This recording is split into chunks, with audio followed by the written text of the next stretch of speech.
Hadirin yang berbahagia, tibalah pada puncak acara Halal Bihalal Keluarga Besar Nahdlatul Ulama dan juga Hari Jadi Majalengka yang ke-532 dan Hari Lahir Pancasila dengan diisi Tabligh Akbar Kebangsaan dengan tema Peran Ulama dalam Membangun Bangsa yang akan disampaikan oleh Al-Mukarram Bapak Kiai Haji Ahmad Muafiq atau kita kenal dengan Gus Muafiq. Untuk itu kepadanya disilahkan.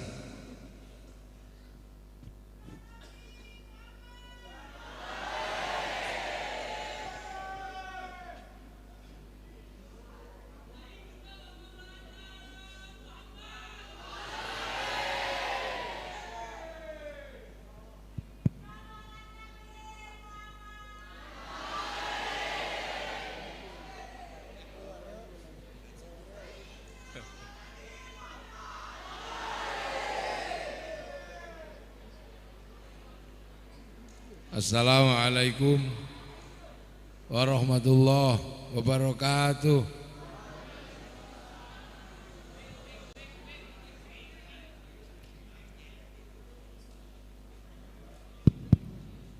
Wis muni kok.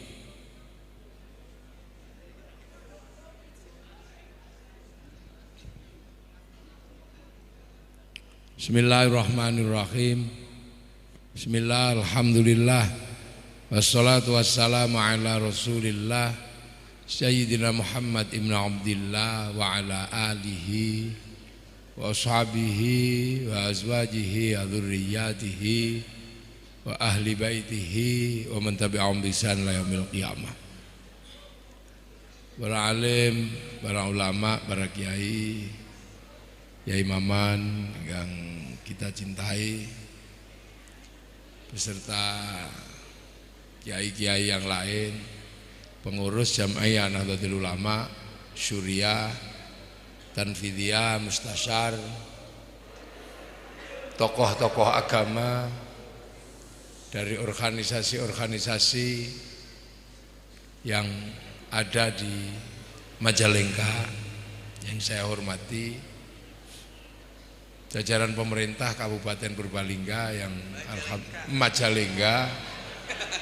Majalengka yang diwakili oleh Pak Maja, Kecamatan Maja, Kabupaten Majalengka, yang diwakili oleh Pak Wakil Bupati Majalengka, Pak Camat Maja. Alhamdulillah. Ini ada Pak Kapolsek, Wakapolsek, Pak Dandim, dan Ramil. Nah, ini Kiai Maman yang pernah cerita dan Ramil marah sama Kiai itu karena selama istighosah diundang di Koramil yang disebut ya Kodim marah.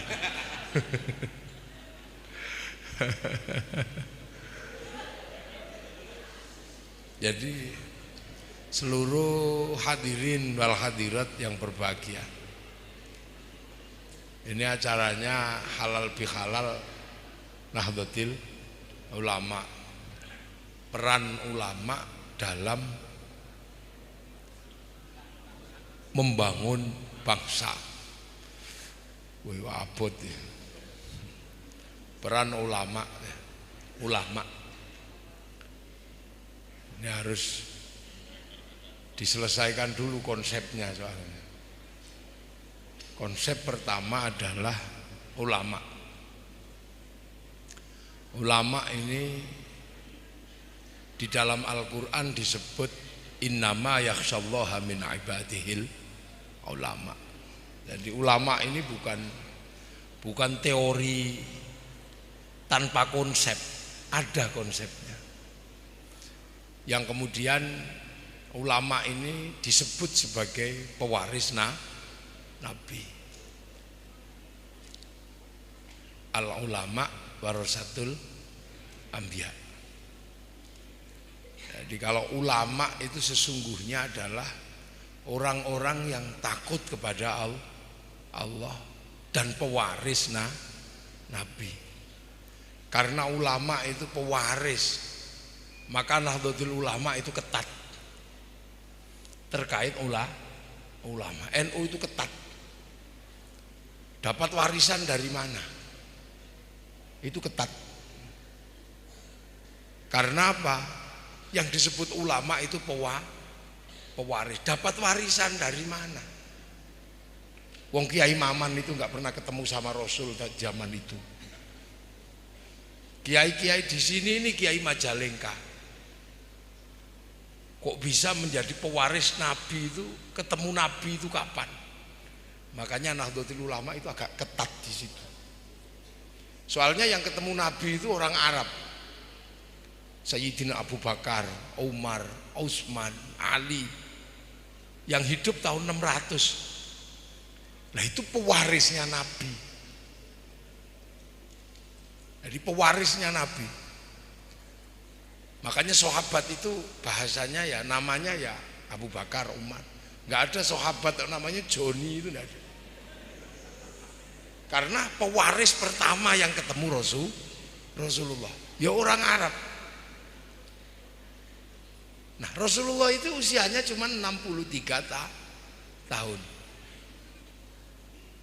Sahabat yang ketemu Rasul usianya rata-rata 60, 30. Berarti orang yang ketemu Nabi itu bisa bertahan sampai di tahun sekitar 700. Lah kok di Indonesia ada ulama itu dapat warisan dari mana kan gitu. Itu konsep. Makanya pewaris Nabi ini kalau di dalam tradisi NU ketat. Karena jarak antara Makkah sama Majalengka, jarak waktu dan jarak tempat ini cukup jauh. Ada 1.500 tahun. Artinya kalau rata-rata usianya itu 70 tahun, itu butuh orang berapa yang harus berjejer menjadi pewaris. Nah itulah makanya NU ini kalau urusan ulama agak ketat. Misalnya Kiai Maman pasti ditanya, Kiai Maman disebut ulama, wong pengurus Nahdlatul Ulama. Nah dapat warisan dari mana Kiai Maman? Ternyata dapat warisan dari tambak beras. Ini contoh paling gampang. Ya. Di sana diwarisi Kiai Jamal, diwarisi Kiai Aman. Banyak sekali yang mewarisi. Nah, itu semua di sana dulu mendapat warisan itu dari Mbah Wahab Hasbullah. Mbah Wahab ini dapat warisan dari mana? Wong al ulama itu warasatul anbiya. Mbah Wahab dapat warisan dari Kiai Hasyim Asy'ari, mondok di situ belajar. Kiai Hasyim Asy'ari dapat warisan dari mana? Dari Kiai Asy'ari, orang tuanya sendiri mondok tempatnya Kiai Soleh, mondok di tempatnya Kiai Khalil Bangkalan. Lah, Mbak Asy'ari orang tuanya ini dapat warisan dari mana? Kok ngerti iman? Dapat warisan dari Kiai Khairon. Mbah Khairon itu pondok pesantrennya ada di daerah Purwodadi, dikenal dengan Mbah Gareng. Lah Mbah Khairon itu dari mana? Ternyata Mbah Khairon itu mondok dapat warisan dari namanya Mbah Abdul Wahid di Boyolali, kakeknya Mbah Hasyim Asy'ari sendiri. Lah Mbah Wahid ini dapat dari mana? Mbah Abdul Halim di Boyolali. Mbah Abdul Halim dapat warisan dari mana? Dapat warisan dari Kiai Sufyan di Tuban pondoknya. Nah, Mbah Sufyan dapat warisan dari mana? Dari Mbah Kiai Jabbar Ngelirip Tuban. Mbah Kiai Jabbar dari mana? Dari Mbah Abdurrahman Lasem Mbah Sambu. Mbah Sambu dari mana? Dari Mbah Abdul Halim Pangeran Benowo, putranya Joko Tingkir Sultan Hadiwijoyo. Mbah Benowo ini diwajari siapa? Kok kenal iman? Wong ndak langsung ke Rasul. Diajari sama Mbah Cokrojoyo Sunan Geseng. Sunan Geseng ini dari mana yang mengajarkan? Dari Sunan Kalijaga. Sunan Kalijaga dari mana? Dari Sunan Bonang. Sunan Bonang dari mana? Dari Sunan Ampel. Sunan Ampel dari mana? Dari Mbah Ibrahim Asmoro Kondi Tuban. Ini dari mana Syekh Ibrahim ini? Diajari oleh Sayyid Jamaluddin Al-Husaini Al-Kabir yang dikenal dengan nama Syekh Jumadil Kubro. Yang kebetulan Syekh Jumadil Kubro juga punya murid namanya Syekh Samsuddin yang ada di antara Kerawang sama di antara Cilamaya sama Rengas Dengklok, dikenal dengan nama Syekh Kuro. Yang kebetulan juga punya murid namanya Datuk Kahfi, punya penerus namanya Syarif Hidayatullah Sunan Gunung Jati, menurunkan kiai-kiai. Nah, Syekh Jumadil Kubro ini dapat dari mana? Diajari sama orang tuanya namanya Sayyid Muhammad, termasuk yang mendirikan kerajaan Samudra Pasai. Sayyid Muhammad ini dari mana? Dari Sayyid Ahmad Jalaluddin Campa. Sayyid Ahmad Jalaluddin diajari siapa? Sayyid Abdul Malik Mongol yang mengeluarkan klan Azmat Han. Sayyid Abdul Malik dari mana? Dari Sayyid Alawi Amil Faqih. Sayyid Alawi Amil Faqih diajari siapa? Sayyid Ahmad Sohib Mirbat. Diajari siapa? Sayyid Ali Kholek Qosam. Diajari siapa? Sayyid Alwi. Sayyid Alwi diajari siapa? Sayyid Muhammad. Diajari siapa? Sayyid Alwi. Diajari siapa? Sayyid Ubaidillah. Diajari siapa? Sayyid Ahmad Al-Muhajir. Diajari siapa? Sayyid Isa. Diajari siapa? Sayyid Muhammad. Diajari siapa? Sayyid Ali Uraidi. Diajari siapa? Sayyid Ja'far Shadiq. Diajari siapa? Sayyid Bakir. Sayyid Bakir diajari siapa? Sayyid Ali Zainal Abidin. Ini diajari siapa? Sayyidina Hasan Husain. Diajari siapa? Sayyidina Ali. Lah ini siapa? Lah ini yang diwarisi langsung oleh Rasulullah Muhammad sallallahu alaihi wasallam. Jadi ulama itu tidak main-main. Sertifikasinya adalah pewaris dari ulama sebelumnya. Makanya walladzina ja'u min ba'dihim yaquluna rabbana ighfir lana wa li ikhwanina alladzina sabaquna bil iman. Makanya siratal mustaqim itu ada siratal ladzina an'amta alaihim, ada alladzinanya. Lah ini loh. Jadi mohon maaf, makanya kiai-kiai itu agak ketat. Mesti takok lho iku mbiyen mondoke di mana. Karena sekarang muncul sekali, banyak sekali. Bahkan ada yang mengatakan ular juga ulama, kambing juga ulama. Lalu terus gimana konsep ini? Nggih. Karena kalau ulama itu kambing, itu pewaris dari Rasulullah ning untuk sembelih. Repot. Ini loh. Ini jadi penjenengan tolong jangan marah sama ulama NU. Ketika nanya, "Loh itu ustadz itu di mana?" Karena sekarang tiba-tiba ada orang menyebut diri ulama tapi tidak punya pewaris, langsung Quran sunnah. Loh, konsep ulamanya itu tidak begitu. Al ulama warasatul anbiya. Pewaris nabi itu sahabat, pewaris sahabat itu tabi'in, pewaris tabi'in itu tabi'ut tabi'in, pewaris tabi'ut tabi'in itu tabi'ut tabi'in, pewaris tabi'ut tabi'in itu tabi'ut tabi'in. Lah kita itu sudah tabi'ut. Multi level marketing yang entah keberapa. Lah itu makanya ulama itu tidak gumunan, tidak kagetan. Makanya Nahdlatul Ulama itu enggak gumunan, enggak kagetan. Karena apa? Tahu ada sejarah yang berbeda antar pewaris Nabi. Kalau sahabat yang mewarisi langsung masih orang Arab. Budayanya masih sama, bangsanya masih sama, sukunya masih berdekatan. Sehingga ketika sama-sama pelihara jenggot masih bisa, karena rasnya Semit, bangsanya bangsa Aryan. Ketika makan 3 jari masih bisa, sama-sama makan kurma. Ketika motong unta sama-sama masih bisa, karena sama-sama masih kampungnya unta. Tapi kalau Kiai Maman sudah susah, makan pakai 3 jari nggak bisa, karena sop kikil. Melihara jenggot seperti Rasul sudah susah. Rasnya sudah bukan ras Smith, tapi rasnya ras Mongoloid, jenggotnya 12. Loh, ini yang kadang makanya harus hati-hati. Karena begitu salah memaknai ini, orang bisa kemudian punya tafsir sendiri-sendiri tentang dirinya. Akhirnya ketika simbol-simbol itu dipakai, dia menjadi keras. Karena apa? Karena walladzina ma'ahu asyidda'u 'alal kuffar.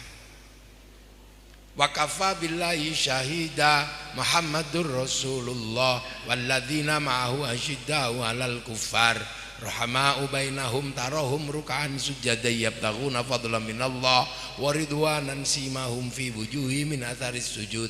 Dzalika mathaluhum fit Taurat wa mathaluhum fil Injil kazar'in akhraja syat'ahu fa'azarahu fastaghladha istawa 'ala suqih yu'jibu zurra liyaghidha bihimul kuffar. Ini kan tahapan. Jadi Rasul ketika sendiri punya teman sahabat galak sama orang kafir, habis itu saling mengasihi di antara mereka. Eranya Khulafaur Rasyidin. Setelah itu eranya menanam. Ada yang ditanam ke Eropa di bawah Tariq bin Ziyad, ada yang ditanam ke Afrika, nah ada yang ditanam ke Indonesia, ada yang tanam ke Cina dipimpin oleh sahabat Sa'ad bin Abi Waqqas. Ketemunya beda-beda. Nah itu maka kiai-kiai itu lebih tenang. Makanya NU itu gara-gara terlalu tenang maka dibilang kayak nggak peduli. Yang lain bela ini, NU tenang. Kenapa? Karena NU tahu kita ini eranya era hormat bendera. Karena bendera sudah berkibar. Tapi era Mbah Hasyim Asy'ari era merebut merah putih. Di Jawa Tengah ketika merah putih dikibarkan ditembak Belanda. Makanya akhirnya biar nggak ditembak Belanda, merah putih dikibarkan waktu bikin rumah. Belanda curiga kenapa merah putih ada di dalam rumah, tiangnya dikasih tebu.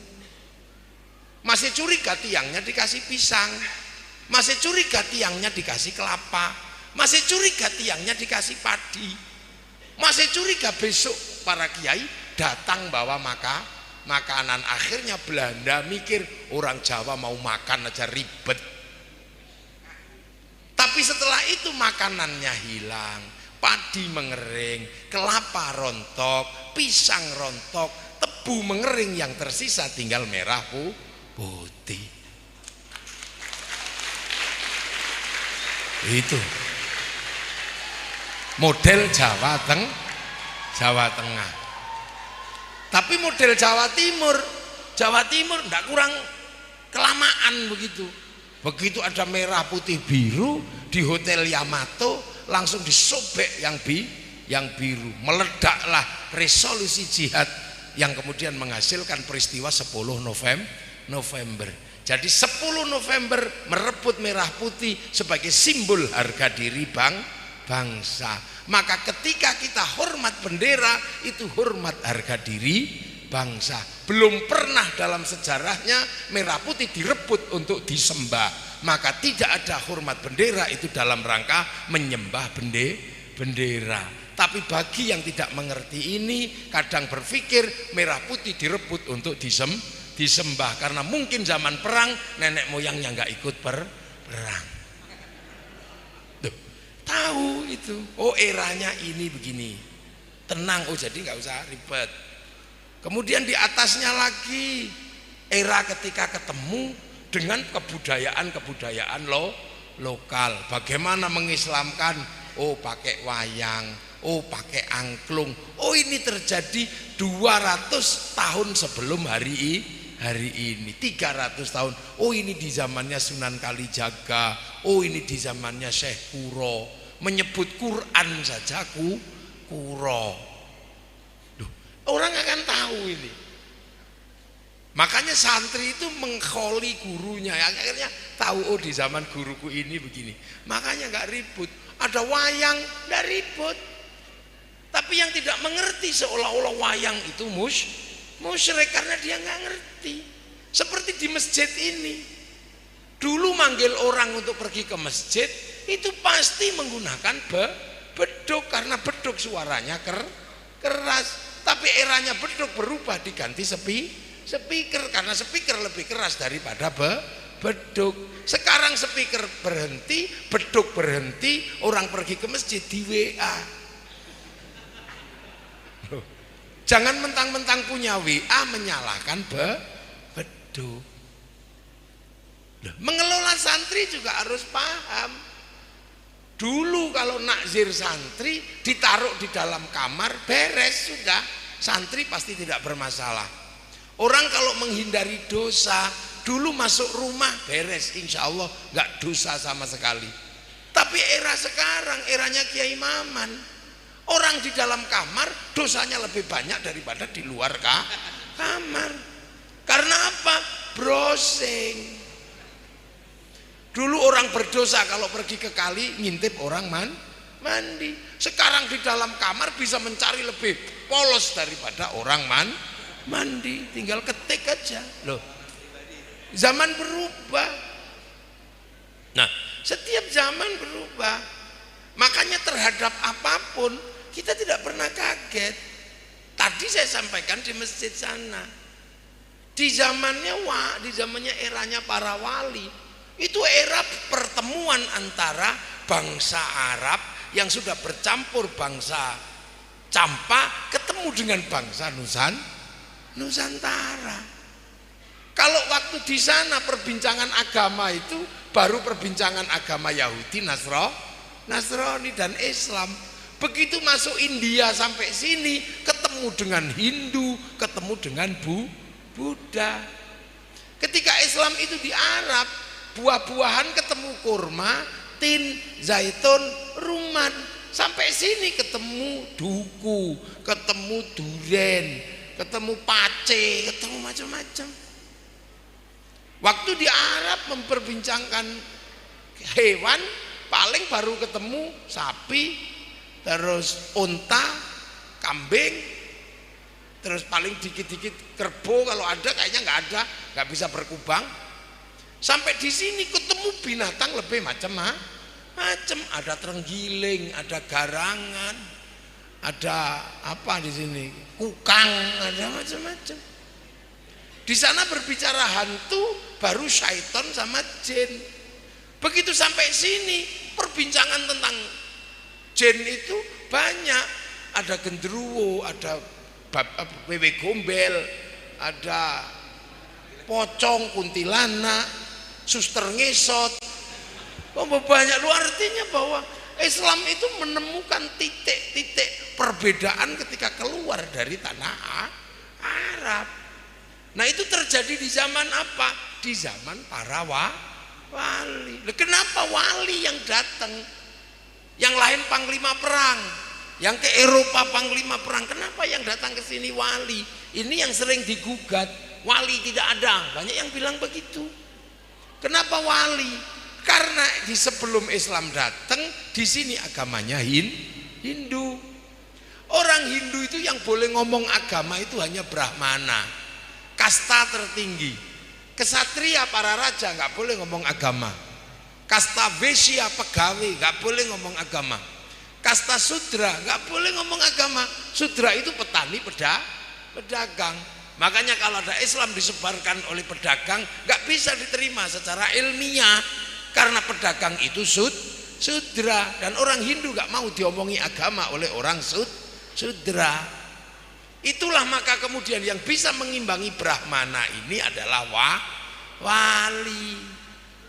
Walinya Allah ini loh yang bisa mengimbangi Brahmana. Sama-sama la khaufun alaihim walahum yahzanun. Terus ditanya dasar-dasar kewalian itu seperti apa? Referensinya mana? Wali itu tidak meninggalkan referensi dimanapun. Yang menulis referensi itu biasanya orang-orang setelah wali. Syekh Abdul Qadir Al-Jilani yang nulis orang-orangnya, santri-santrinya. Wali. Karena wali itu kalau butuh apa-apa langsung download. Wali itu kalau butuh apa-apa langsung download online langsung. Kemana? Ke cloudnya Allah, ke ininya apa? Harddisknya Allah. Qalu rabbuna Allah tsumma istaqamu tatanazzalu alaihimul malaikah alla takhafu wala Laksanu langsung 2 tahun gini, 3 tahun download online. Makanya pekerjaan para wali itu revolusioner, visi-visinya maju ke depan. Satu contoh yang sampai hari ini kita nikmati sebagai warga bangsa Indonesia, sebagai kebangsaan Indonesia kita nikmati, itu karena pekerjaan wali. Apa? Ketika Islam ketemu agama berbeda, ketemu manusia berbeda, ketemu suku berbeda, warna kulit berbeda, apa yang diterapkan oleh para wali? Ini jelas bukan pekerjaan mudah. Menemukan orang beda agama, kalau sampai keliru mempertemukannya, pasti bunuh-bunuhan karena beda agama. Kalau kemudian cara menemukannya beda, keliru karena beda suku, pasti bunuhan. Sementara Islam itu rahmatan lil alamin. Rahmatan lil alamin tercermin dalam Rasulullah, wa ma arsalnaka illa rahmatan lil alamin. Berarti Rasulullah pasti punya konsep untuk mempertemukan orang beda agama, beda bangsa, beda suku, beda cara makan. Rasulullah pasti punya konsep. Akhirnya wali menemukan konsep kullukum ra'in wa kullukum mas'ulun an ra'iyati. Kalian semua para pemimpin yang hidup harus saling bertanggung jawab. Akhirnya para wali menggunakan konsepnya Rasul. Jadi bangsa Indonesia yang berbeda-beda pertama kali ini titipkan ke Rasulullah, karena Rasulullah punya konsep hidup berbeda-beda tapi saling bertanggung jawab, namanya ra'iyah. Kullukum ra'in wa kullukum mas'ulun an ra'iyati. Ini yang selaras dengan Bhinneka Tunggal Ika. Akhirnya orang berbeda-beda disatukan dalam konsep ra'iyah, berbeda-beda tapi saling tanggung jawab. Ra'iyah itulah yang kita nikmati sampai hari ini. Orang Indonesia bisa bertemu beda agama, berbeda suku, yang diserap ke bahasa Indonesia menjadi rakyat. Rakyat itu konsepnya Rasulullah. Makanya rakyat tidak saling mengkafirkan. Makanya para ulama tidak pernah saling mengkafirkan orang, karena ulama tahu pewaris nabi, pewaris wali ditinggali tanggung jawab apa? Menjaga kebersamaan dalam perbedaan dalam konsep ra'iyah yang diserap ke bahasa Indonesia menjadi rakyat. Dan inilah satu-satunya negara muslim dunia yang sanggup mengambil kalimat ra'iyah untuk menyebut warga bangsanya hanya muslim Indonesia. Ini landasan dasar. Makanya kenapa kita punya bangsa hari ini rukun. Hari ini bisa berbeda-beda dalam konsep ketuhanan, tapi bisa menjadi satu karena bahasa Rasulullah dipraktekkan di Indonesia. Jadi ra'iyah itu bukan konsepnya PKI, rakyat itu bukan konsepnya orang Eropa, itu konsep Rasulullah. Dan itu yang hari ini mampu menjamin kenapa Arab satu bangsa bisa pecah menjadi puluhan negara, kenapa Eropa satu bangsa bisa pecah menjadi puluhan negara, tapi kenapa kita puluhan bangsa, puluhan suku, puluhan agama bisa bersatu dalam satu negara, kesatuan Republik Indonesia.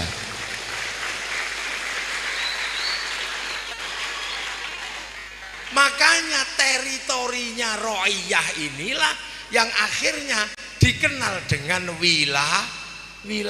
Karena ini adalah kreasinya para wali, menghasilkan teritori disebut wilayah.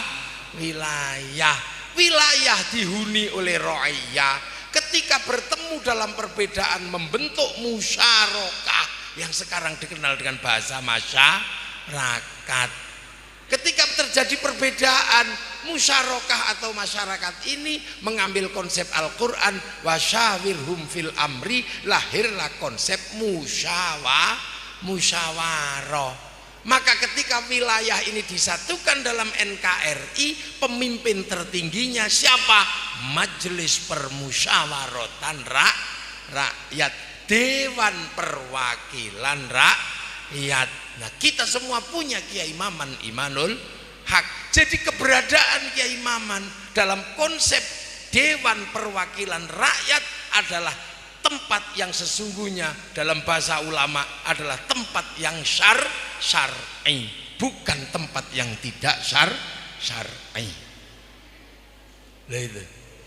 Makanya akhirnya para ulama kemudian membuat orang-orang yang berbeda-beda ini disatukan, mendapatkan haknya yang namanya undang-undang. Undang-undang inilah yang disebut tasarruful imam ala ra'iyah manutun bil maslahah. Keberadaan undang-undang tidak mungkin tanpa parlemen, parlemen tidak mungkin tanpa partai politik. Maka kedudukan undang-undang dan politik sesungguhnya adalah kedudukan malayatimul wajib illa bihi fahuwa wajib. Seperti orang bangun rumah 3 lantai itu tidak wajib, tapi ketika bangun rumah 3 lantai yang wajib itu bangun tangga ondo. Nah ini cara pandang. Makanya para ulama tidak pernah memandang bangsa ini sebagai bangsa tohut, tidak pernah, dan diisi oleh kegiatan keagamaan. Karena apa? Ini adalah proses mempersatukan. Ini jelas beda-beda bisa dipersatukan. Apa yang dipakai? Wa'tasimu bihablillahi jami'an wa la tafarraqu. Makanya para ulama selalu bikin agama ini menjadi bahan pemersatu. Puasa menjadi bahan pemersatu. Apa yang dilakukan? Halal bi halal. Kalau sudah halal bi halal, ini semua terlibat. Tukang sound system juga terlibat, tukang syuting terlibat, roda kehidupan masyarakat berputar. Nah, halal bihalal itu enggak satu tempat, di semua tempat. Makanya kaum muslimin terjaga karena selalu ada wadah berjamaiyah dalam urusan agama. Ini bulan Syawal. Besok ini bulan apa? Dzulqa'dah. Dzulqa'dah itu di mana-mana berkumpul untuk apa? Walimatus safar. Tahu siapa yang akan pergi. Kalau sudah seperti itu, pasar bergerak, roda ekonomi berputar karena buah laku, minuman laku. Habis itu bulan berikutnya, bulan Dzulhijjah, kambing laku, sapi laku, orang nikah berputar di bulan itu. Habis itu kita setiap hari di bulan Muharram ada peringatan Hijriyah. Habis itu bulan Safar belum selesai peringatan Muharram. Habis itu Maulid, kita di mana-mana roda ekonomi berputar karena peringatan Maulid Nabi. Jaga kebersamaan ini berkesinambungan, nggak pernah berhenti para ulama. Itu. Setelah itu setelah Maulid, ba'da Maulid. Apa? Khol Syekh Abdul Qadir Al-Jilani di mana-mana khol Qadiriyah. Semua Naqsabandiyah khol. Itu serapan ekonominya berapa Pak Bupati, Pak Wakil Bupati? Luar biasa, Dzulqa'dah. Tapi itu apa? Setelah Rabiul Awal, Rabiul Tsani, Jumadil Ula. Ini kegiatan apa? Terusannya khol, terusannya ini enggak ada habisnya. Habis itu Rejab, peringatan Isra Mi'raj, terjaga lagi kebersamaan. Habis Isra Mi'raj apa? Sya'ban khaflah, memperingati orang mati khol, ke kuburan. Habis itu puasa, menyerap kolak, menyerap mercon, menyerap nuzulul Quran, terus gak pernah berhenti kebersamaan. Makanya bagi orang-orang tertentu, bangsa yang utuh dan bulat ini harus mulai dipisah satu yang ini bid'ah, ini bid'ah, ini bid'ah. Diharapkan apa? Hilangnya persatuan kebangsaan. Makanya jangan heran. Karena apa? Karena akan mengambil nation state atau negara bangsa. Kalau negara bangsanya ini mau diambil, maka runtuhkan dulu akar persatuan. Tapi di tangan para kiai, agama ini, sekali lagi ulama ini, karena ulama itu pewaris Nabi, dan ulama tahu persis. Ulama itu tahu bahwa ketika diwarisi agama ini di dunia untuk siapa? Agar orang selamat kembali kepada Allah. Ulama manapun tujuannya cuma satu itu, mengajarkan pelajaran dari Rasul agar orang yang tadinya dari akhirat ini kembali lagi kepada Allah dengan selamat, dengan husnul khotimah. Tapi kan selamat itu melewati dunia itu dari kun itu dari kana itu wa akhwatuha, kana dan temannya. Maka agama ketika dipakai manusia, agama pun temannya banyak. Contoh kiai mengajarkan sholat, nggak ada kiai kok nggak ngajarkan sholat. Tapi harus diingat ketika sholat itu diajarkan, pada saat yang sama sholat harus diajarkan nutup aurat. Ketika ajaran nutup aurat, berarti ajarannya harus terkait dengan urusan kain. Ketika terkait urusan kain, ini urusannya pabrik kain, perusahaan besar pabrik kain. Maka kiai harus berhubungan dengan pabrik kain. Ditinggalkan pabrik kain, santrinya nggak bisa sholat dengan sempurna karena nggak punya tutup aurat.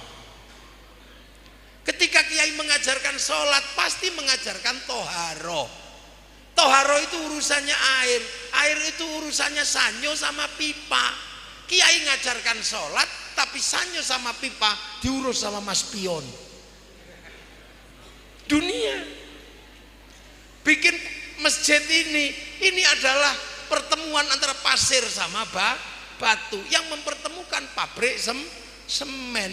Maka kiai ketika bangun masjid berurusan dengan pabrik semen. Kiai masih bisa ngajarkan sholat tapi nggak bisa mikir pabrik semen.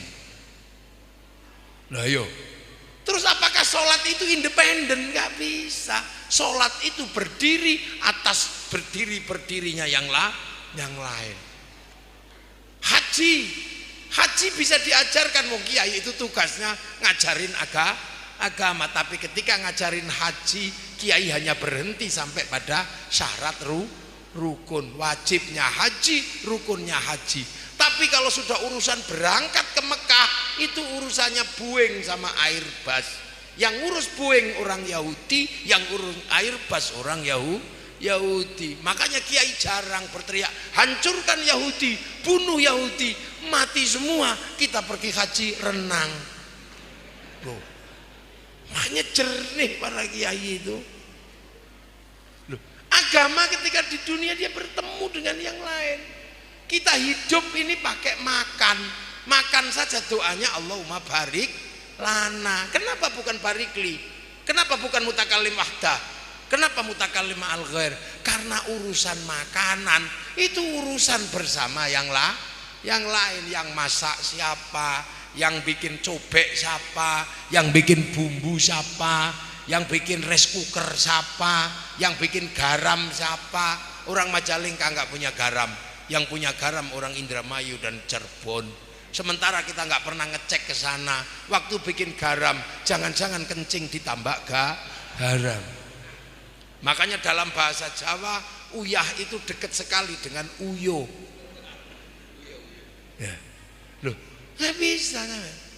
Nah itu loh makanya kiai-kiai ini selalu mikir tidak ada sesuatu yang bisa berdiri sendiri. Makanya apa? Kiai-kiai tenang. Mari kita jaga kebersamaan. Bagaimana merawat bangsa yang sudah disatukan dengan konsep ro'iyah. Ulama dengan agamanya merawat kebangsaan. Dengan cara apa? Membangun kebersamaan, doa ini. Ud'uni astajib lakum idza sa'alaka ibadi anni fa inni qarib ujibu da'watad da'i idza dan. Doa, terserah sampean mau doa apa, wong hajatnya berbeda beda, tapi di tangan para ulama untuk menjaga kebangsaan, untuk menjaga kebersamaan, yang doa cukup satu orang, yang lain amina, amin, amin, amin, amin. Kalau kepanjangan amin, kiainya pasti paham langsung walhamdulillahirabbil alamin. Loh, kalau sudah seperti itu, ternyata semua pengen ikut berdoa di tangan para ulama. Ketika semua pengen berdoa, diajarkan mari doa bersama. Semakin banyak yang ikut. Masjid mana ini? Masjid Maja nggak muat, diajak ke alun-alun Majalengka. Namanya berubah menjadi Istighosah Kubro. Kalau sudah seperti itu, angkot laku, mobil truk laku, ngangkut penumpang. Sampai di sana bakul bakso ikut, bakul aromanis ikut, semua penjual terlibat dalam doa kepada Allah. Semakin banyak yang berdoa. Akhirnya apa? Roda ekonomi berputar, kebersamaan terjadi. Sholawat terjadi sendirian juga nggak apa-apa. Innallaha malaikatahu yusholluna 'alan nabi ya ayyuhalladzina amanu shollu 'alaihi wa sallimu taslima. Sendirian nggak apa-apa. Tapi di tangan para ulama menjadi kebersamaan. Jamaah sholawat tiap kampung, tiap RT, ibu-ibu dengan gayanya yang berbeda-beda. Ada yang dengan gaya murni seperti sholawat Arab. Marhaban ya nurul aini, marhaban. Ada yang begitu, ada yang masih model Yaman. Wassalamun mustamirun kullaghini atajandat. Itu sudah model Arab. Ada yang masih model lokal dangdutan. Ya Rasulullah salamun alaik deng. Duhai senangnya pengantin baru. Ada yang berusaha dengan lagu Sunda. Ya Rasulullah salam, assalamun alaik. Eslilin ma cece Sunda. Ini terjadi. Ada yang orang Jawa. Ya Nabi salam alaika, ya Rasul salam alaika. Anglia numpak perahu layar ada. Sendiri-sendiri, maulidan, makan bersama, ayam laku, kue laku. Lama-lama semua pencinta Rasul bersatu, pengen ikut sholawat. Akhirnya semua diajak ke alun-alun Majalengka. Ada istilah gede, Majalengka bersolawat. Wah, akhirnya inilah ulama ngerawat kebersamaan itu begitu caranya. Kenapa? Biar nggak jebol. Akhirnya berangkat ke alun-alun. Kalau sudah sampai di sana, truk laku, motor jalan, pom hidup, bakso laku, ini pedagang slayer laku, pedagang spanduk laku, cetak foto laku, bahkan gagang pancing laku. Gagang pancing laku. Kalau sudah Habib Syekh yang didatangkan, laku semua kain putih. Ya no, son laku, semuanya laku. Kalau yang didatangkan dari Jawa, mafia sholawat, kain hitam laku semua. Segala yang ada dalam hidupmu laku semua. Roda ekonomi berputar. Pencinta-pencinta Rasul penuh ketenangan, bersolawat menjaga bangsa dan negara. Ini caranya ulama. Jadi sampean pikir ulama itu gawe-gawe begitu itu. Enggak. Wa'tasimu bihablillahi jami'a wa la tafarraqu. Dan terhadap yang diwarisi dan yang mewarisi terjadi hubungan batin luar biasa semenjak hidup sampai mati. Akhirnya ketika meninggal khol. Kalau sudah khol, roda ekonomi berputar. Tapi karena gurunya Kiai Maman itu ada di Jombang, Kiai Maman ngumpulkan orang, ngajak ziarah ke Jombang. Akhirnya bis pariwisata lah laku. Loh, laku semua bis pariwisata. Setelah itu ziarah ke makam Mbah Hashim di sana, bahkan ke makam Mbah Khalil, muter menyambut tamunya Kiai Maman. Tukang bakso laku, bakul tasbih laku, bakul nasi laku, ojek laku, sampai copet bisa hidup di makam para wali. Ini luar biasa. Coba perputaran di situ, dan di makam-makam itu ada kerukunan yang luar biasa. Kalau kiainya masih muda, zikirnya keras, la ilaha illallah, la ilaha illallah. Ini belum selesai, kiai yang tua datang, la ilaha illallah, la ilaha illallah. Ini belum selesai, datang rombongan lagi, ila kadrati nabiyil mustofa Muhammadin sallallahu alaihi wasallam al-fatihah. Ini rombongan pertama nggak akan olok-olok kiai, yang fasih kiai nggak ada. Rombongan ini belum selesai datang, ibadallah rijalallah aghizuna li ajlillah kono aunana lillah azanallah bifadlillah. Nggak ribut. Tiba-tiba satu orang masuk, nggak ada rombongan, tengok ternyata bawa megapun kecil. Rombongan dari Majak ditunggu di bis, ya nggak ribet. Rukun bersama, betapa luar biasa. Ini dirasakan. Makanya negara ini harus tahu. Pertanyaan paling mendasar, kenapa? Ketika aktivitas ribuan tahun, sholawatan ribuan tahun, yasinan ribuan tahun dijalankan oleh para ulama, tapi ketika negara mengatakan karena COVID stop, apakah ada perlawanan dari para ulama? Tidak ada.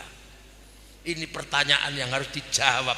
Kenapa sholawatan yang sudah puluhan tahun dijalankan, tapi ketika para ulama diperintah oleh negara, kiai stop, berhenti.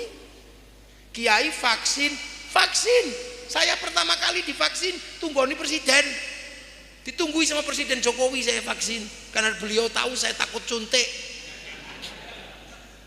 Ditunggui dan berdarah, gara-gara trauma saya kalau suntik itu. Waktu kecil belum ada listrik, demam disuntik. Nah dokternya itu kan pakai teplok itu. Nah tik, saya itu takut lihat itu. Akhirnya lihat ke tembok sebelah sana. Ternyata begitu dapat bayang-bayang lampu, jarumnya lebih besar. Menjadi itu saya takut. Vaksin. Nggak ada ulama-ulama terus kami nggak takut corona, nggak ada. Yang lain masih kami nggak takut corona ciptaan Allah.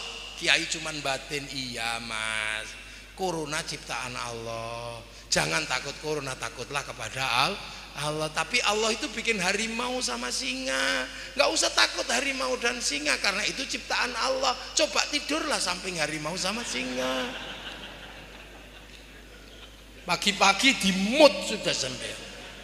Kiai tahu itu, karena pernah mengaji makom abror sama makom asbab, makom tadrij tahu. Makom tajridnya sampai. Tapi kita ini kalau pusing kan cari obat, kalau lapar cari makanan. Kita hidup dalam wasilah. Nah itu makanya para ulama bisa. Ini coba kalau ada yang meneliti, kenapa di Indonesia nggak seperti di India, harus dipukuli baru patuh? Kenapa tidak seperti di Malaysia, sampai disetrap di depan rumah? Tapi kita jangan.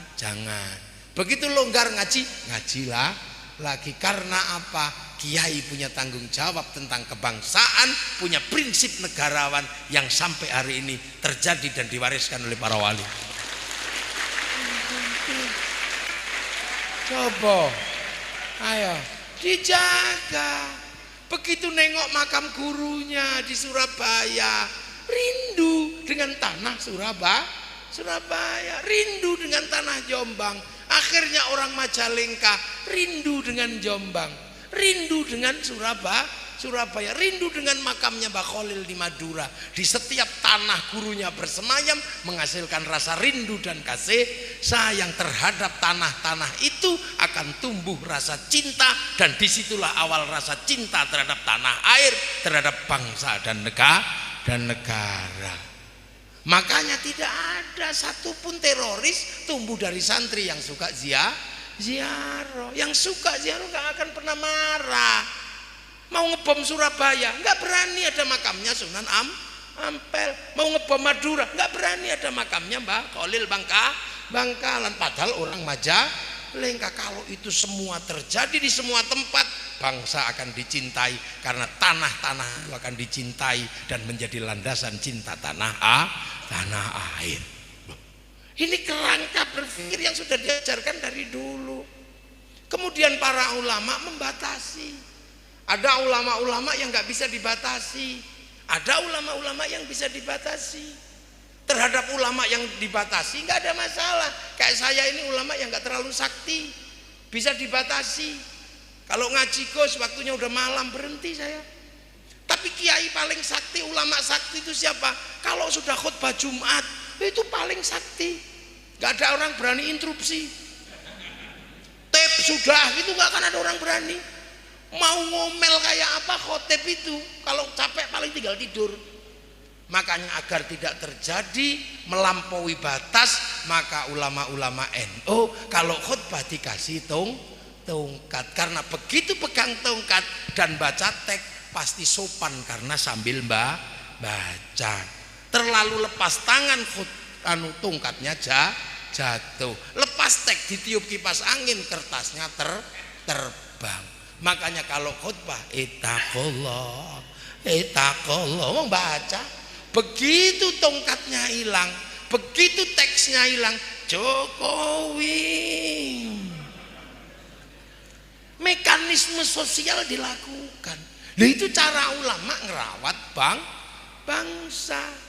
Jadi jangan dikira yang dilakukan oleh para ulama NU terus tiba-tiba kok itu kurang progresif. Yang lain sudah menyatakan kafir. Nanti dulu, jangan kafir karena rakyat tidak punya hak untuk dikafirkan. Nah, makanya kiai-kiai tenang, hati-hati. Nanti dulu, yang lain sudah ributnya luar biasa, sampai pilpres saja ada yang menyebut perang Badar. Untuk apa pilpres kok perang Badar? Wong pilpres itu kelanjutannya pilkades. Pilkades itu diteruskan pilbub naik tingkat, pilgub naik ke nasional, pilpres, pesta demokrasi, sama-sama Islam, sama-sama, sholatnya sama, bisa ngimami sama.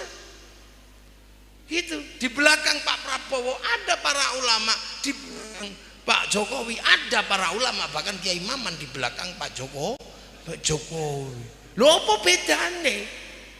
Apakah kemudian kalau kemudian menang disebut ulama su? Karena apa? Menang. Nah, kalau Anda yang menang, apakah kami akan mengatakan engkau ulama su, ulama plat merah? Ini persoalan kalah dan menang. Jangan gitu. Kalau dulu yang Anda dukung menang, pasti Anda akan berada di istana, karena kami yang dukung menang, kami di istana. Besok diulang lagi 5 tahun lagi. Gitu. Kalau Anda menang pasti ke istana. Gak usah menyebut pilpres itu perang Badar, itu pesta demokrasi. Namanya pesta demokrasi pasti seru. Kadang ada dangdutnya, kadang ada duitnya, biasa aja. Kalau diterima orang biasa sebut uang bensin. Kalau diterima masjid sebut sumbangan. Kalau terima kiai disebut bisyarah. Itu aja kok repot. Sederhana ini Indonesia, makanya kita riang gembira. Itulah yang menyebabkan Islam ini tumbuh subur dan hari ini menunjukkan kekuatannya. Karena apa?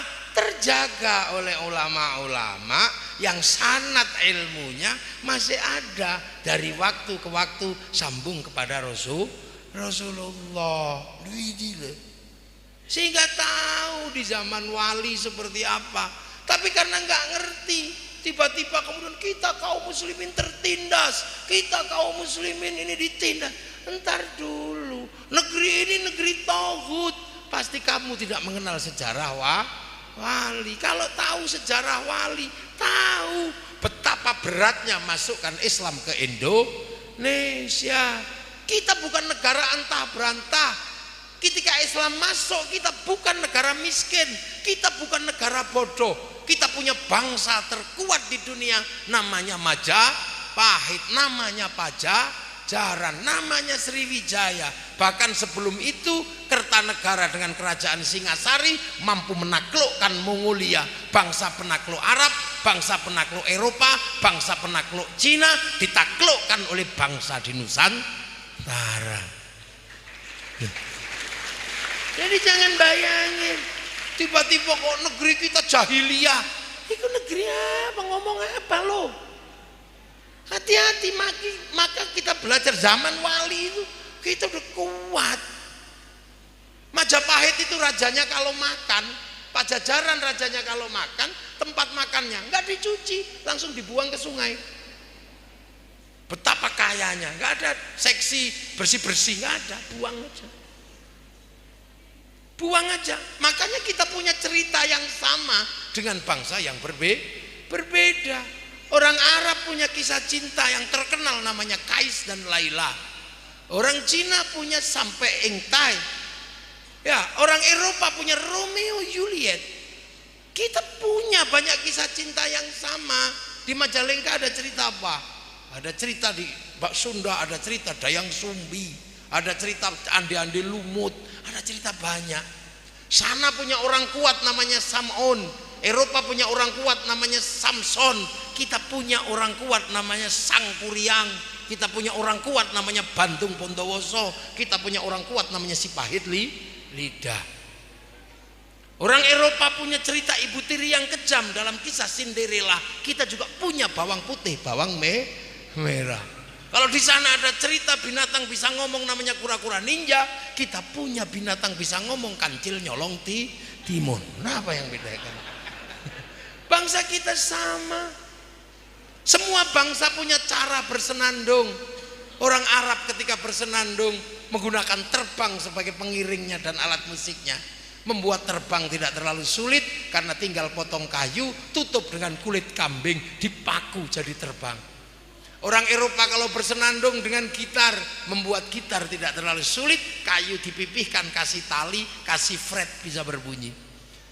Orang Cina punya alat musik namanya kecapi, sitar, membuat sitar tidak terlalu sulit, tinggal cari kayu dan tali. Tapi bangsa Nusantara punya alat musik namanya gamelan, terbuat dari logam. Artinya hanya bangsa yang menguasai ilmu pertambangan yang maju dan penguasaan metalurgi yang mapan mampu membuat alat musik dari logam. Jadi jangan dikira orang kalau nggak ngerti sejarah di zaman itu senang sekali mengatakan bangsa ini bodoh, bangsa ini apa. Kita punya orang kuat di Indonesia luar biasa. Bangunan-bangunan besar mereka punya, kita punya Candi Borobudur. Itu karya bangsa Indonesia, bukan buatan Nabi Sulaiman. Tapi kita sekarang karena nggak pede, kita lebih senang kalau Borobudur karya Nabi Sulaiman, karena Nabi Sulaiman dari Sleman, Ratu Saba dari Wonosobo. Kita lebih pede begitu. Tinggal tunggu waktu kalau nanti Yahudi pengen datang ke sini, tinggal menagih ini tempat nenek moyang saya dulu loh ada. Jadi jangan dikira terus kiai-kiai ketika melihat sesuatu kok tiba-tiba kenapa diem, hati-hati. Karena kita pernah punya sejarah sekian. Diajak ngomong khilafah, kenapa kiai nggak ada yang nyambut? Karena apa? Berbicara khilafah resikonya saling bunuh, dan itu sudah terjadi di zaman setelah Rasulullah, terutama di zaman Sayyidina Husain, kurbannya Sayyidina Husain diteruskan oleh Sayyid Ali Zainal Abidin, ribut sampai menjauh, sampai Sayyid Bakir, sampai Sayyid Ja'far Shadiq membuat sholawat asghil wa asghilidz dzalimin bidzalimin wa akhrijna min bainihim salimin. Itu kenapa situasi sangat rumit, sampai ada kemudian putranya Sayyid Aisyah hijrah menjauh, dikenal dengan Sayyid Ahmad Al-Muhajir. Sehingga negara-negara yang membicarakan khilafah pasti dia hancur. Yaman mulai separuh membicarakan khilafah, rusak di sebelahnya. Suriah kayak surga, begitu membicarakan khilafah dengan ISIS, hancur bangsanya. Libya tadinya negara paling makmur, bantuan masjid ke sini, sekarang makan saja susah. Sejak kapan? Sejak membicarakan khilafah. Mesir ketika mulai membicarakan khilafah terjadi kekacauan, sampai hari ini belum selesai. Bahkan Mursi sebagai pemimpin Ikhwanul Muslimin digantung sama orang Mesir. Paling sederhana Taliban baru membicarakan persoalan jenggot dan persoalan celana cingkrang, ributnya luar biasa, sehingga sumber daya alamnya tidak sempat keurus, serahkan Cina sama Amerika. Mari kita belajar. Jam segini Malaysia sudah nggak boleh pengajian, karena jam 10 malam orang Malaysia harus stop melakukan pengajian. Tertindas di mana kaum muslimin di Indonesia? Mari kita introspeksi kembali ke dalam diri sendiri. Sampean pujian pakai speaker di Arab langsung dipanggil oleh pemerintah Saudi. Di sini speakermu mau hadapkan kemana terserah. Pemerintah kemarin hanya coba menurunkan volume, bukan menghilangkan speaker. Tapi yang ribut masalah speaker rata-rata yang tidak punya langgar dan tidak punya masjid tapi punya medsos. Mana ada? Ini fakta. Ya Allah, paling enak menjadi muslim di Indonesia. Kebangsaannya jalan, bangsa terjaga, Islam terjaga. Jadi pekerjaan ulama itu sesungguhnya ya cuman nggak banyak. Pekerjaan ulama itu meneruskan pertanyaan malaikat Jibril kepada Rasulullah, mahwal Islam, mahwal iman, mahwal Islam, mahwal ihsan. Cuman itu sebenarnya wadifahnya ulama itu. Mahwal iman, antumina billahi wa malaikatihi wa kutubihi wa rasuli wal yaumil akhir wa bil qadri khair wa syarri min Allah taala. Sudahta. Mahwal Islam, anta syahada la ilaha illallah wa anna muhammadur rasulullah wa tuqimus salata wa tutiyaz zakata wa tasuma ramadhana wa tahujjal baiti man istata'a ilaihi sabila. Sedakta. Mawal ihsan anta abudallaha ka'annaka tarahu fa illam takun tarahu fa innahu yaraka. Cuman itu sebenarnya pekerjaan ulama. Tapi itu semua dilakukan oleh masyarakat di dunia. Lah dunia ini temannya banyak. Akhirnya para ulama menjaga keperbedaan-perbedaan ini. Nah, ikatan perbedaan-perbedaan itu di dalam Al-Quran disebut ruang besar untuk menjaganya. Apa? Wattini wazzaitun watturi sinina wa hadzal baladil amin. Wattin sumpah Allah kepada Nabi Nuh, wazzaitun pada Nabi Isa, Nabi Ibrahim, watturi sinina terhadap Nabi Musa, ulul azmi semua. Nabi Muhammad ada sumpah wa hadzal baladil amin, dan demi keamanan bangsa dan negara. Untuk menjamin apa? Menjamin laqad khalaqnal insana fi ahsani taqwim, manusia terbaik, tidak boleh cakar-cakaran, tidak boleh bunuh-bunuhan, harus saling jaga. Tapi akan runtuh. Ini kebaikan manusia. Tsumma radatnahu asfala safilin illal ladzina amanu wa amilus sholihat, kecuali orang beriman dan berbuat baik. Santri mengajarkan iman dan berbuat baik. Manusia yang lain menjaga agar manusia tetap baik. Ilmu kedokteran, ilmu apa, menjaga manusia tetap baik. Tapi baiknya manusia, baiknya agama akan hilang tanpa keamanan bangsa dan negara. Keamanan bangsa negara di atas segalanya, karena yang akan menjamin manusia tetap baik, menjamin agama tetap ada. Arab bangsanya baik, agamanya baik, manusianya baik. Tapi kenapa rusak? karena tidak ada keamanan bangsa dan negara. Indonesia biasa-biasa saja manusianya, hidungnya pesek, kulitnya nggak putih nggak hitam, agamanya biasa-biasa saja, tapi semua menjadi lebih baik, terus berubah karena kita punya baladil amin, menjaga keamanan bangsa dan negara. Inilah tugas utama TNI Polri. Jadi jenengan jihadnya di situ. Jadi jangan dikira para ulama ini diam-diam tidak melakukan kerja. Makanya hati-hati, ulama nggak serta-merta. Itu ya, perbedaan-perbedaan. Satu contoh, ulama nggak serta-merta membuat vonis apa namanya itu, selamat Natal haram gitu.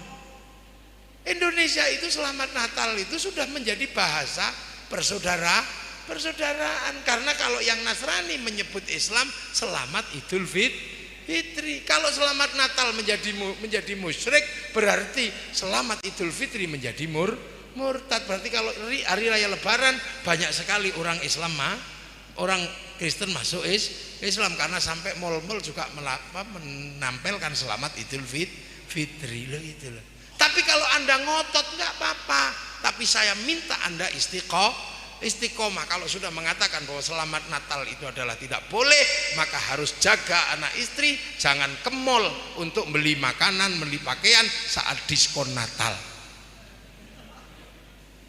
Kalau ada hari raya Paskah, jangan libur.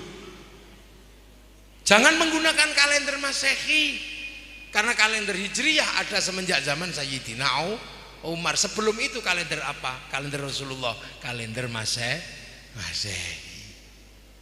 Yang istiqomah.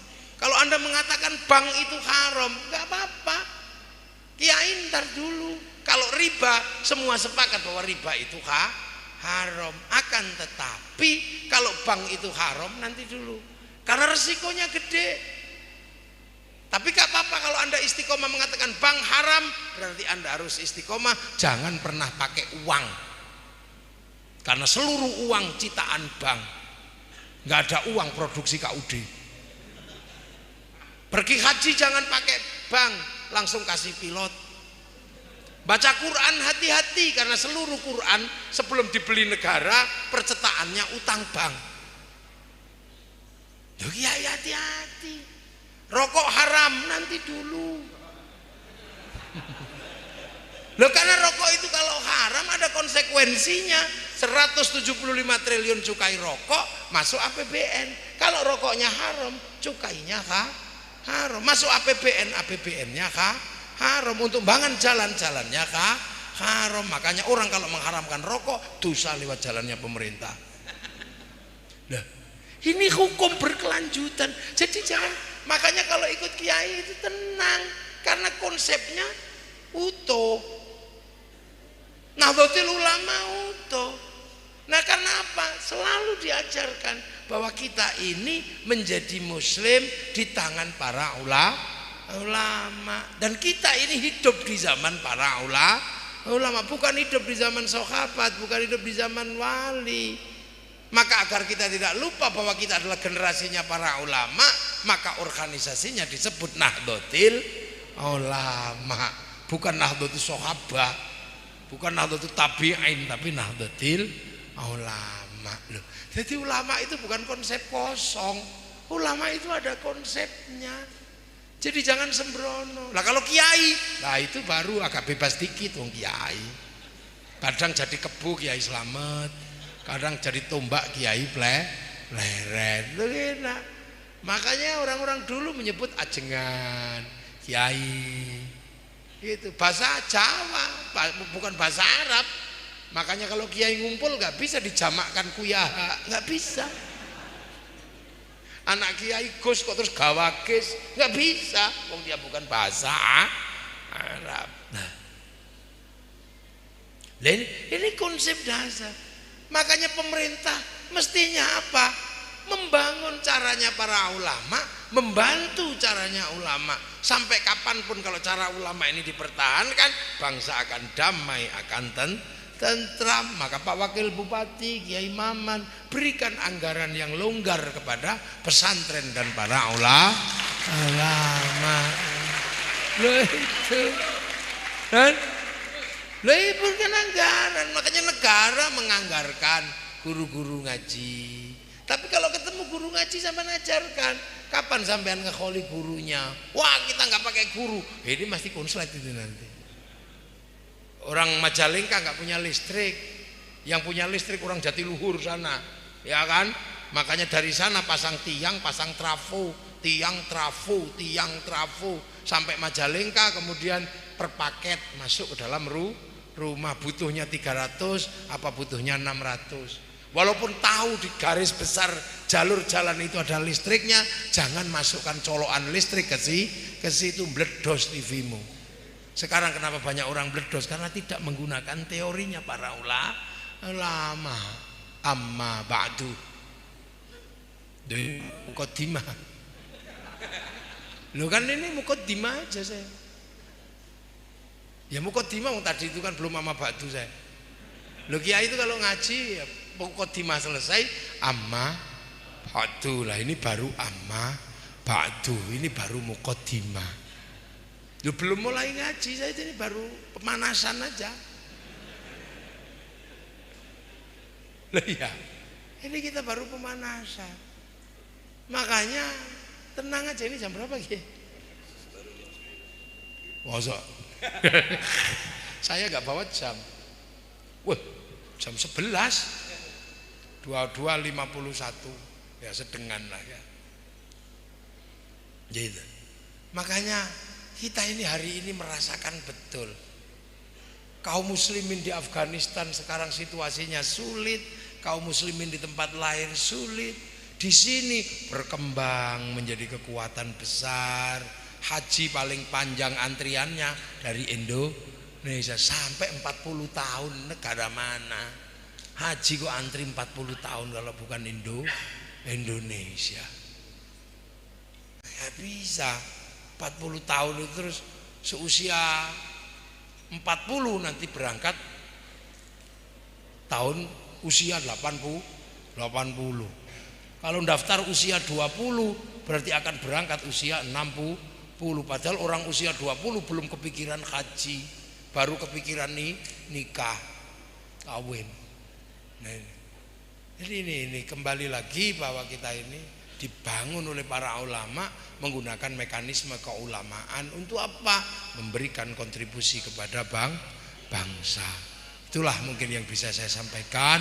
Nanti kapan kita lanjutkan lagi, karena ini sudah cukup sore, cukup malam. Nanti kapan kita lanjutkan lagi, insya Allah di dalam waktu yang berbeda. Kita bikin ngaji yang lebih panjang lagi, biar sore-sore gitu ada baksonya, ada kikilnya gitu, gimana ya. Tuh, semoga semuanya ada manfaatnya dan kita tetap diberi keluasan, kejembaran ekonomi, kejembaran rezeki, tulusan anak cucu, sehingga semua yang kita cita-citakan dikabulkan oleh Allah Subhanahu wa taala. Selanjutnya doa yang akan dipimpin oleh Rois Surya. Mana Rois Suryanya? Nggih, monggo. Ternuwun. Assalamualaikum warahmatullahi wabarakatuh. Monggo, Kiai.